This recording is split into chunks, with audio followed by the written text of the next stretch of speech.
One of the biggest and most profitable business models that I recommend for anybody looking to raise money for their movie and entrepreneurship is. Hey guys, my name is Pierre. I'm an independent producer as well as a visual effects on-set technician on shows like Star Trek Strange New Worlds, as well as Gen V on Amazon Prime. And on this channel, I'm sharing my entire journey of what it's like making my first action sci-fi feature film that will make money. I'm also providing producing hacks that can help content creators out there make their content, make it in a way that's affordable, high quality, and that will make money when it comes time to sell it.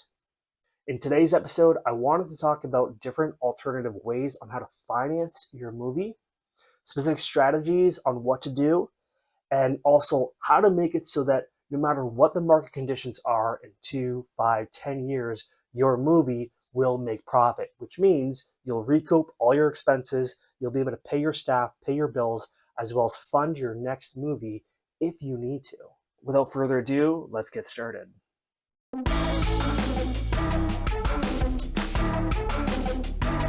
I have said it in previous episodes that I do believe that in 2 to 3 years' time, there's going to be an all out frenzy among streamers, and especially the big player streamers that have a lot of capital to go ahead and acquire as much content as possible.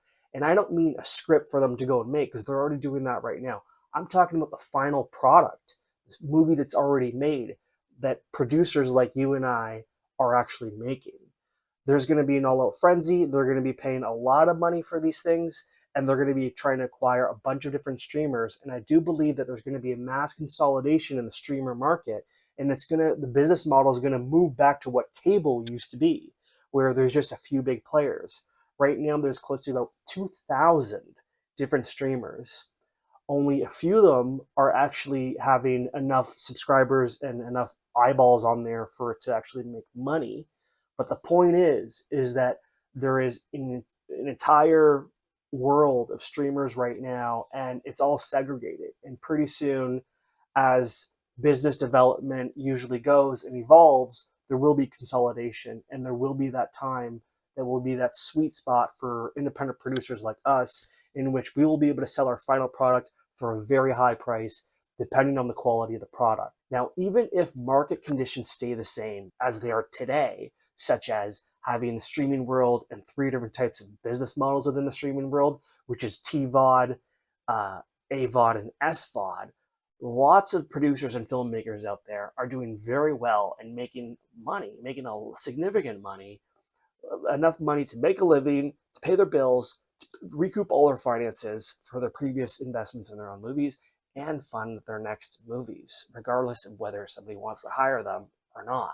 Whether your movie only makes $100,000 in profit, $500,000 in profit, or two, three, five, $10 million in profit if it sells to a major streamer. My number one recommendation for any producer out there is to keep your costs, the cost of your movie, your budget, way down. No more than $150,000. Ideally between $100,000 and $150,000. No more are the days where the bigger the budget you have, the more respect you have when you talk to people at festivals or in the industry about your independent movie that you're making. I remember 10 years ago, I would go to a film festival like TIFF, and I had my investors with me, and we would be talking about how much this movie is going to cost. And it was so ridiculous. It was almost like the music business where it's just bragging and bragging, and there was no substance behind it. And there was no value to it at all. The value now is making a movie that costs this much money, let's say $150,000, and making $500,000 or more. So at least double it. So you can pay for yourself. It's worth all your time that you're putting into your movie, and it's going to pay for your next movie. No matter what, you'll be able to continue making movies regardless whether you get hired on a studio movie or you get somebody else offering to make your next movie or offering to pay for your next movie or not. You'll be able to continue your filmmaking career and your producing career. And as a producer, your track record looks great. If your movies are all making money and they're gradually getting better and better and your product is great, it's only a matter of time before big players and the studios start knocking on your door and want to hire you to produce their movies, because you're a winner. You know how to win. You know how to make a lot of money. You're very good at not making mistakes.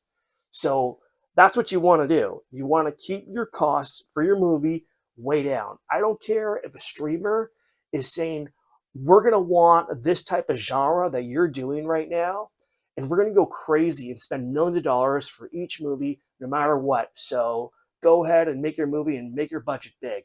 No, don't do that. Because no matter what they do, you want to make sure that you're going to make your money no matter what the market conditions are. So if you have to go through the streaming model of independent film, which is using the three different business models, which is TVOD, AVOD, and SVOD, as a producer, it's our job to be able to produce and make it happen.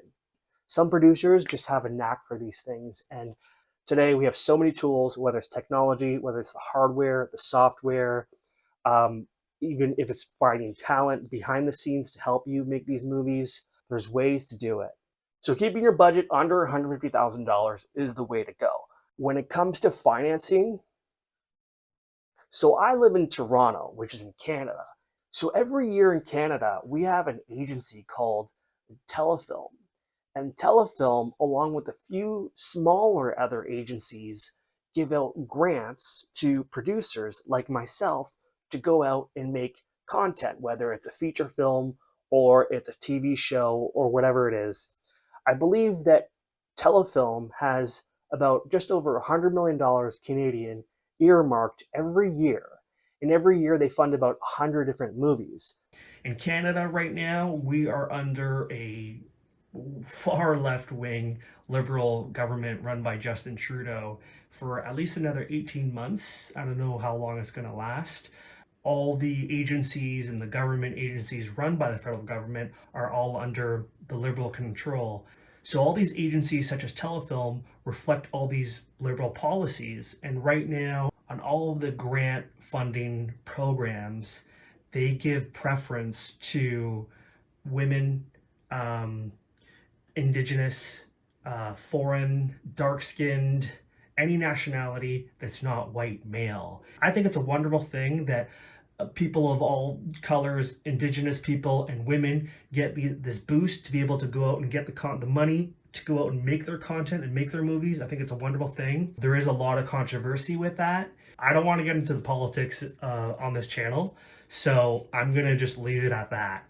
Now, if you are not Canadian, or you cannot qualify for that, or you're a white male like myself, or you just don't want to go through the funding, the application to actually get these grants, I suggest you do the other alternative, which is what I've been doing for a few years now, which is entrepreneurship. Literally, you can make an enormous amount of money running a side hustle, and it doesn't need to be a big operation, which you have a huge warehouse or an office and you have a staff of 10 to 50 people running the business. You can literally start a business very quickly being a small operation, and it only requires a part-time amount of time as a side hustle. One of the biggest and most profitable business models that I recommend for anybody looking to raise money for their movie and entrepreneurship is importing, getting into the import business. If you can import goods that your country does not have much of, or be the first one into a specific market or specific product in your country that people will want to buy, that there's going to be demand for, you're golden.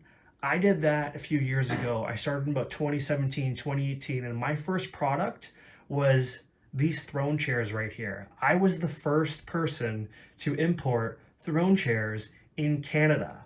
And I brought them into Toronto, into the Mississauga area. I used a bunch of storage lockers, and I made them all connected to one another. And I asked the landlord to take out the walls, so it ended up being like a little warehouse.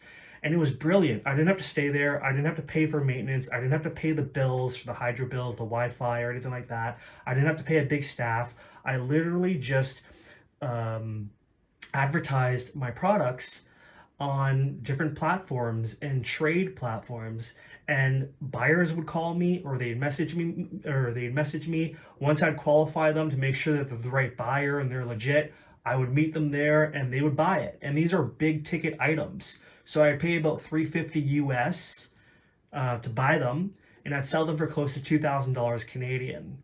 I was making close to about 1,300 profit off each one by the time everything was said and done. And I imported many containers over the years, and I sold well over in the hundreds of these units. And it was a great business. I didn't have to stay there. I just showed up when somebody wanted to come and buy something, and then I'd bounce and go home. And it was a great side hustle. I've moved on. So back in 2022 or 2023, that whole throne market really started cooling down.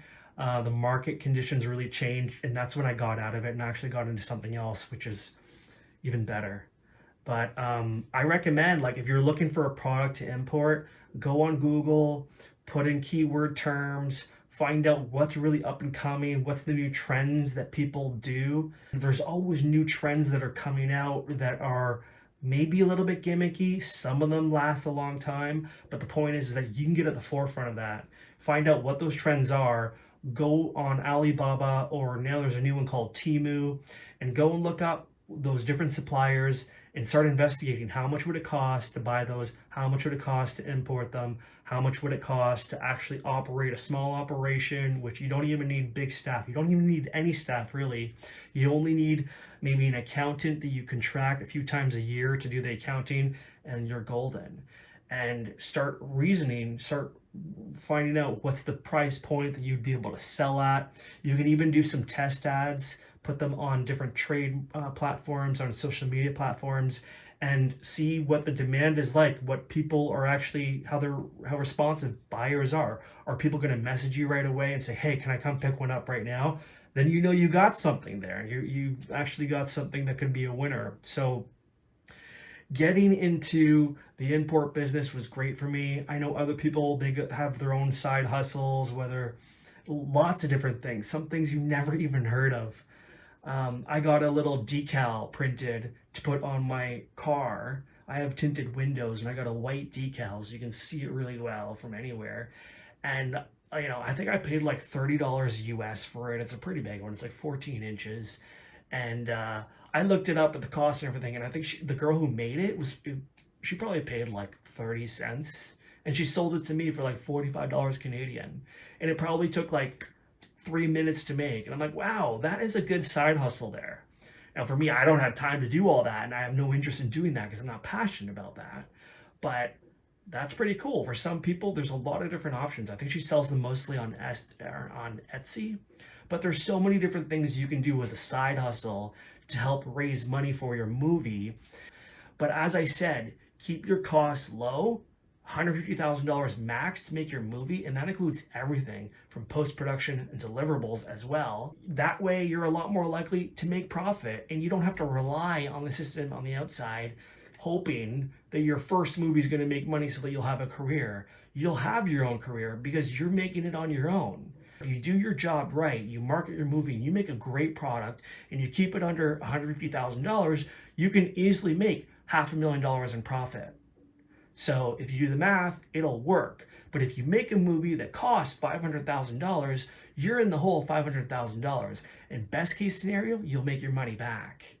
And that's not really what you want to do. You want to make money so that you can have a career for yourself, regardless of what market conditions are, regardless of what others think of you, or regardless of whether anyone hires you or wants to invest in you or not. That's power. So I just wanted to touch on some of the things that I did previously in terms of how I raised funds for my content that I've been making or my lifestyle. So I hope you guys enjoyed this one. Until next week, peace.